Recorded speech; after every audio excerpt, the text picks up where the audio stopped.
ಎಷ್ಟೋ ಸಭ್ಯ ಜನರು ತಮ್ಮ ಸ್ನೇಹಿತರಿಗೋ ಅಥವಾ ಸಂಬಂಧಿಗಳಿಗೋ ಬಂಧುಗಳಿಗೆ ಕಷ್ಟದ ಸಂದರ್ಭದಲ್ಲಿ ಸಾಲವಾಗಿ ಒಂದಷ್ಟು ದುಡ್ಡನ್ನು ಕೊಟ್ಟಿರುತ್ತಾರೆ.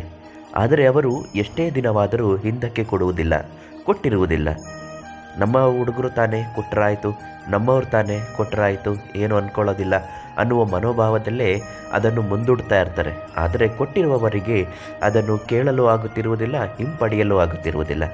ಅದಕ್ಕಾಗಿ ಈ ಒಂದು ಸರಳ ತಂತ್ರವನ್ನು ಮನೆಯಲ್ಲಿ ಮಾಡಿ ನೋಡಿ.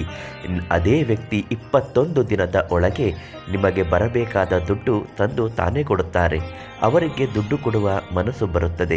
ಆ ತಂತ್ರ ಯಾವುದು ಮತ್ತು ಯಾವ ವಿಧಿವಿಧಾನದಲ್ಲಿ ಅದನ್ನು ಮಾಡಬೇಕು, ಪ್ರತಿಯೊಂದು ಮಾಹಿತಿಯನ್ನು ಇವತ್ತಿನ ಕಾರ್ಯಕ್ರಮದಲ್ಲಿ ನಿಮ್ಗೆ ಕೊಡ್ತೀನಿ. ಅದಕ್ಕಿಂತ ಮೊದಲು ನೀವಿನ್ನೂ ನಮ್ಮ ಚಾನಲನ್ನು ಸಬ್ಸ್ಕ್ರೈಬ್ ಮಾಡಿಲ್ಲ ಅಂದರೆ ದಯವಿಟ್ಟು ಸಬ್ಸ್ಕ್ರೈಬ್ ಮಾಡಿ. ನಿಮ್ಮ ಜೀವನದ ಯಾವುದೇ ಸಮಸ್ಯೆ ಇದ್ದರೂ ಶಾಶ್ವತವಾಗಿ ಪರಿಹಾರವನ್ನು ಕಂಡುಕೊಳ್ಳಬೇಕು ಅನ್ನುವುದಾದರೆ ಕೊಳ್ಳೇಗಾಲದ ವಂಶ ಪಾರಂಪರಿಕ ಮೂಡಿ ಮನೆತನದವರಾದ ಪಂಡಿತ್ ಶ್ರೀ ರಾಘವ ಶಾಸ್ತ್ರಿಗಳನ್ನು ಒಮ್ಮೆ ಸಂಪರ್ಕಿಸಿ. ನಮ್ಮ ಸಬ್ಸ್ಕ್ರೈಬ್ದಾರರಿಗೆ ಉಚಿತವಾಗಿ ಸಲಹೆಯನ್ನು ಸೂಚಿಸುತ್ತಾರೆ ಹಾಗೂ ಜೀವನದ ಯಾವುದೇ ಸಮಸ್ಯೆಗೂ ಪರಿಹಾರವನ್ನು ನೀಡುತ್ತಾರೆ. ಎಲ್ಲ ಮನಸ್ಥಿತಿಗಳು ಒಂದೇ ರೀತಿ ಇರುವುದಿಲ್ಲ.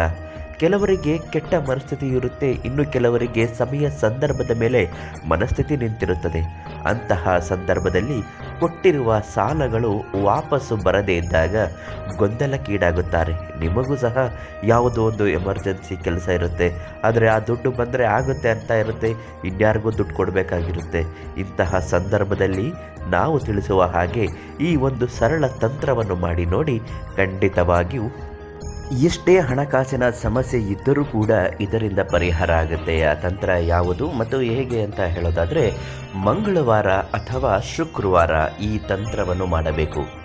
ಮಂಗಳವಾರದ ದಿನ ಬೆಳಿಗ್ಗೆ ಬೇಗ ಎದ್ದು ಸ್ನಾನಾದಿಗಳನ್ನೆಲ್ಲ ಮಾಡಿ ಬೆಳಗಿನ ಜಾವ 5 ಗಂಟೆಯಿಂದ 6 ಗಂಟೆಯ ಒಳಗೆ ನೀವು ಈ ಸರಳ ಕೆಲಸವನ್ನು ಮಾಡಲೇಬೇಕು. ಅಂದರೆ ಯಾವ ವ್ಯಕ್ತಿ ನಿಮಗೆ ದುಡ್ಡು ಕೊಟ್ಟಿರುತ್ತಾರೋ ಅವರ ಹೆಸರನ್ನು ಹೇಳಿಕೊಂಡು ಈ ತಂತ್ರವನ್ನು ಮಾಡಿ.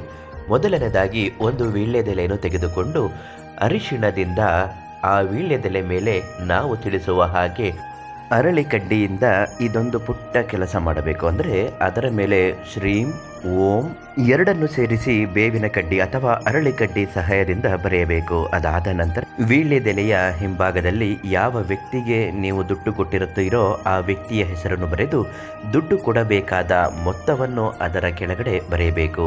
ಆ ವ್ಯಕ್ತಿಯ ಹೆಸರಿನ ಕೆಳಭಾಗದಲ್ಲಿ ಬರೆದ ನಂತರ ಆ ವೀಳ್ಯದೆಲೆಯನ್ನು ತೆಗೆದುಕೊಂಡು ಹೋಗಿ ಮನೆ ದೇವರ ಮುಂದೆ ಅಕ್ಕಿಯ ಮೇಲೆ ಇಟ್ಟು ಪೂಜೆ ಪ್ರಾರ್ಥನೆಗಳನ್ನು ಮಾಡಿ ಸಂಕಲ್ಪವನ್ನು ಮಾಡಿಕೊಂಡು ನಿಮಗಿರುವಂತಹ ಕಷ್ಟಗಳನ್ನೆಲ್ಲ ಹೇಳಿಕೊಂಡು ಆದಷ್ಟು ಬೇಗ ಬರಬೇಕಾದ ದುಡ್ಡು ಬಂದು ನಮ್ಮ ಕೈ ಸೇರುವಂತಾಗಲಿ ಎಂದು ಮನೆ ದೇವರನ್ನು ಭಕ್ತಿಯಿಂದ ಬೇಡಿಕೊಳ್ಳಿ. ಅದಾದ ನಂತರ ನೀವು ಆ ವೀಳ್ಯದೆಲೆಯನ್ನು ತೆಗೆದುಕೊಂಡು ಹೋಗಿ 1 ಲೋಟ ನೀರಿನೊಳಗೆ ಮಡಚಿ ಹಾಕಬೇಕು. ಮಾರನೇ ದಿನ ಬೆಳಿಗ್ಗೆ ಅದನ್ನು ಬದಲಾಯಿಸಬೇಕು. ಈ ವೀಳ್ಯದೆಲೆಯನ್ನು ಏನು ಮಾಡಬೇಕು ಗುರುಗಳೇ ಅಂತ ನೀವು ಕೇಳೋದಾದರೆ, ಅದನ್ನು ಬೇವಿನ ಮರದ ಬುಡಕೋ ಅಥವಾ ಅರಳಿ ಮರದ ಬುಡಕೋ ವಿಸರ್ಜನೆ ಮಾಡಬೇಕು. ಇದಾದ ನಂತರ 21 ದಿನಗಳ ಕಾಲ ಅದೇ ರೀತಿ ಪ್ರತಿದಿನ ಬೆಳಿಗ್ಗೆ 5ರಿಂದ 6 ಗಂಟೆಯೊಳಗೆ ವೀಳ್ಯದೆಲೆ ಮೇಲೆ ಓಂ ಶ್ರೀಂ ಅಂತ ಮಂತ್ರ ಬರೆದು ಅದರ ಹಿಂದೆ ವ್ಯಕ್ತಿಯ ಹೆಸರು ಮತ್ತು ಕೊಡಬೇಕಾದ ಮೊತ್ತವನ್ನು ಬರೆದ ನಂತರ ನಾವು ತಿಳಿಸುವ ಹಾಗೆ ಈ ಸರಳ ತಂತ್ರವನ್ನು ಮಾಡಿ ನೋಡಿ.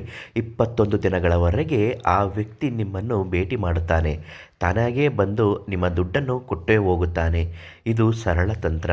ಈ ತಂತ್ರ ಮಾಡಿ ನೋಡಿ. ಹಾಗೂ ಈ ತಂತ್ರದಲ್ಲಿ ವಿಶೇಷತೆ ಗೊತ್ತಾಗ್ತಾ ಇಲ್ಲ, ಹಾಗೆ ಇದೆ ಗುರುಗಳೇ ಅಂತ ಹೇಳೋದಾದರೆ, ಪ್ರಧಾನ ತಾಂತ್ರಿಕರು ಮೋಡಿ ಮನೆತನದ ಪ್ರಖ್ಯಾತ ಜ್ಯೋತಿಷರಾದ ಪಂಡಿತ್ ರಾಘವ ಶಾಸ್ತ್ರಿಗಳನ್ನು ಒಮ್ಮೆ ಸಂಪರ್ಕಿಸಿ ಉಚಿತವಾಗಿ ನಿಮ್ಮ ಎಲ್ಲ ಸಮಸ್ಯೆಗೂ ಶೀಘ್ರ ಮತ್ತು ಶಾಶ್ವತವಾದ ಪರಿಹಾರವನ್ನು ನೀಡುತ್ತಾರೆ.